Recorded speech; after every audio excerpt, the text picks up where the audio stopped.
And of course, the big release, Of course, is what? Wow. Mr. Robot Season 2 is... Are you okay?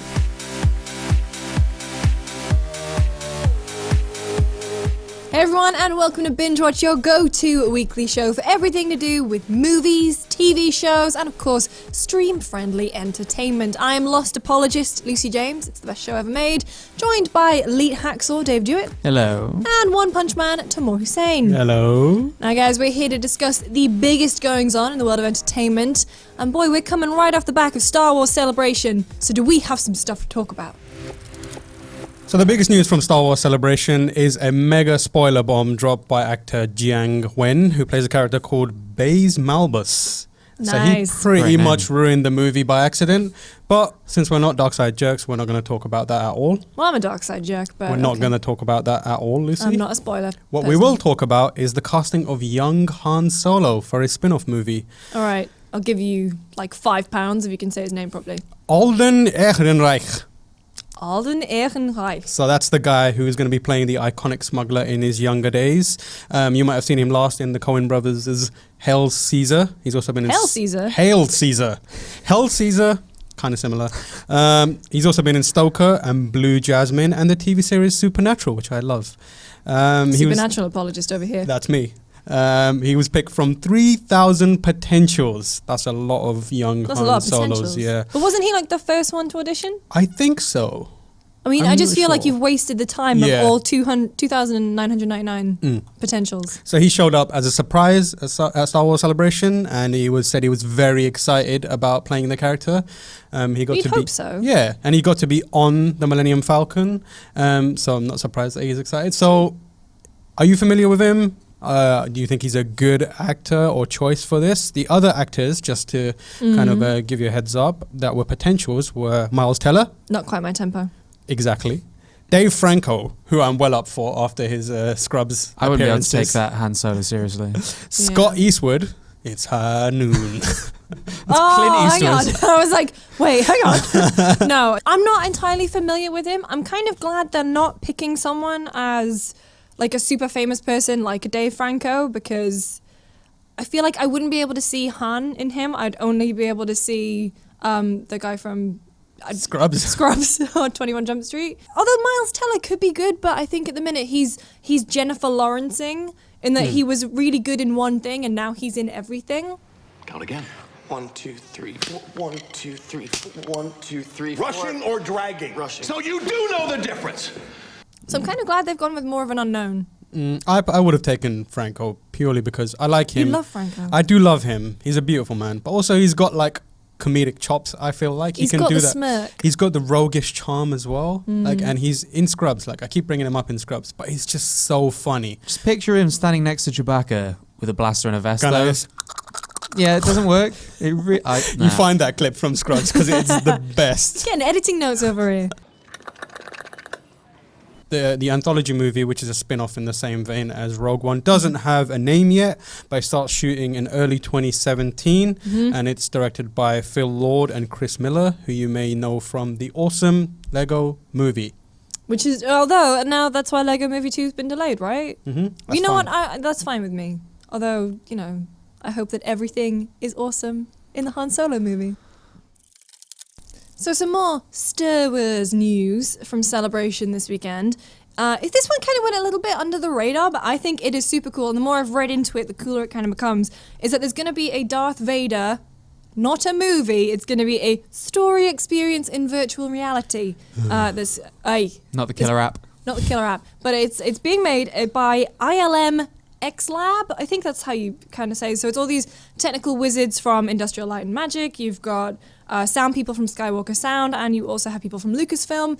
You also have Magic Leap, who are like one of these crazy Silicon Valley-esque companies that seem to have a buttload of capital despite never having actually released anything. But what they've worked on before with Lucas is they've released this kind of like augmented reality thing where you can have like 3PO and R2 in your living room, which looks really cool. So they're all working together to make a Darth Vader, like, let's just say movie for short, But it's being written by David S. Goyer, who has some good writing chops. Flash forward. Yep. He's also done like Nolan's The Dark Knight. He's Yep. done That's chops. That's chops. Yeah. COD Black Ops. Dragovich, Kravchenko, Steiner, they all had to die. We wanted Steiner alive! Why did you have to kill him? Because the numbers were telling me to! Why don't you fucking understand? I maintain Semi-chops. Semi-chops. Yeah. I maintain that game was great. Yeah, that was a good story. And Batman vs Superman, but let's not talk about that. But he's doing a Darth Vader sort of some kind of story. Don't know what it's going to be, but it is going to add to the canon, and you are going to be a visitor to the story, and you can make subtle changes. I don't know how deep these changes are going to be, but do we not think, right, of all the characters in all the Star Wars universe, everything, Vader, has it not been done? You know what I mean? I kind of feel like he has been done, and at the same time, I feel like he's the only person you can do for something like this. Like, do you really want to? They've got to go for a big name character, right? Yeah. To sell. Firstly, it's on VR, which is kind of uphill struggle as it is. The only way you give yourself a fighting chance is by putting in a character that people know and love. Yeah, no Yeah. one's going to buy the Plo Koon Yeah. VR experience. How would you like to be immersed in virtual reality with Jar Jar Binks? Hey, I would love that. I'm sure you would. Well, he's the only impression that I can do. Yeah, no, don't do it. So yeah, but so it makes sense for them to pick Vader, and also if you want to have an interesting virtual reality experience, you get the angriest, most unstable character, or one of them anyway. I was gonna say you got Kylo Ren Yeah, now. Kylo He's Ren, messing up the joint. But what's interesting is it is kind of quite gamey. It's from the sounds of it. They're keeping stuff on so down low at the minute, so you can pick up things, you can examine things like LA Noire, like you can push stuff, you can walk around. As I said, you can make subtle changes to the story. But also what it's going to be is it's going to be like a fully persistent world with like day-night cycles. And the world is kind of going to continue when you're not there, It's worrying. which is kind of cool. Sounds- And there's going to be That's weather. Yeah. So I know we kind of come to this every time there's a VR discussion. Is VR the future of storytelling? Are you guys intrigued by the fact you can make your mark on Star Wars? I'm intrigued, but when you said there's like a game element, all I imagined was like an Operation style game where you're plugging in bits of Darth Vader when he's like actually becoming all armored and plugged into stuff, and then when you touch the sides, it just goes buzz, and you can like customize his armor or something. See him rock around A New Hope in like bright pink armor. It's not going to happen for me though, is it? Well, they have just released like a free VR kind of experience where you have a lightsaber. So I feel like that kind of element could be cool. Yeah, it could be. Like, I don't know. They'd have to be very short experiences. I don't know how much of an interesting story or memorable story you can tell in, 5-10 minute chunks or whatever. Who knows? This seems like a maintenance game. I don't mind a maintenance Vader game. Keep It's not really a cleaning game his though, armor. it's an experience. It's a Whatever storytelling you say. experience. I think it's cool. So our Game of Thrones news comes from a quite interesting source today. Benioff and Weiss were speaking on a UFC Unfiltered podcast. And they let spill a couple of things. And a UFC podcast, it seems a random place to start dropping truth bombs. But they said apparently they cut out a major battle scene from season 1. And it sounds really interesting from what they were saying. Apparently the scene featured Tyrion and the Mountain going into battle, but the Tyrion was following the Mountain, and it was all shot at his eye level. That would have been cool. So you got to see basically what the dwarf sees, the towering 7-foot something mountain, and just looking up at him, seeing all the carnage. But apparently they ran out of money, and they did mention that it's kind of bittersweet because it would have paled in comparison to like Battle of the Bastards.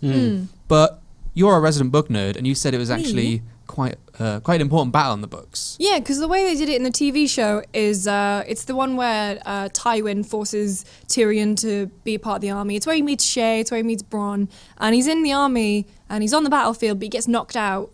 And that's kind of a bit of a cop-out because you don't actually see anything. Whereas in the book, he fights, he actually manages to take a couple people down. He does follow. He was told he was actually going to lead the vanguard, but actually it's Gregor Clegane, the Mountain, who takes charge, and he's sort of following him in. So to be able to shoot it from that perspective and see the Mountain, like just ripping people to shreds, while you've got all the clan army, like they're kind of like wildlings, but they already live south of the wall. That would have been so cool. And I'm actually, like, discovering this now, I'm kind of sad they didn't do it and they just copped it out. The wait is finally over, guys. The second season of Mr. Robot is finally making its way online in dribs and drabs. So we've got the first 2 episodes up on Amazon Prime for us to watch right now. Yep. But if you guys at home haven't seen the first season, don't have enough time to watch it, and want to get caught up, then Dave has put together an incredible recap of season 1. Isn't that right? Well, you were there as well. I was there too. So yeah, we kind of there's a lot going on in Mr. Robot. There's a lot of twists, a lot of plot lines to follow. So I couldn't remember half of them before I even started me neither. thinking about watching season 2. So we kind of recapped them all, and it's a perfect way to prep for season 2. So go and watch that. Yeah, so you can find that. I'll put a link below. There's also, we're going to be watching the first couple episodes, reacting to them, like just digging in deep, like we love to do. You guys have seen us do Game of Thrones, so we're going to be doing quite a similar thing for Mr. Robot, so make sure you stay tuned to youtube.com/GameSpot. But that's it for this week on Binge Watch. Please let us know in the comments below what you're watching, what you're loving, what you're streaming. We'd love to hear from you. In the meantime, you can find us on Twitter. I'm at Lucy James Games. I am at Irregular Dave. And I'm at Tamoor H. And we'll see you next week.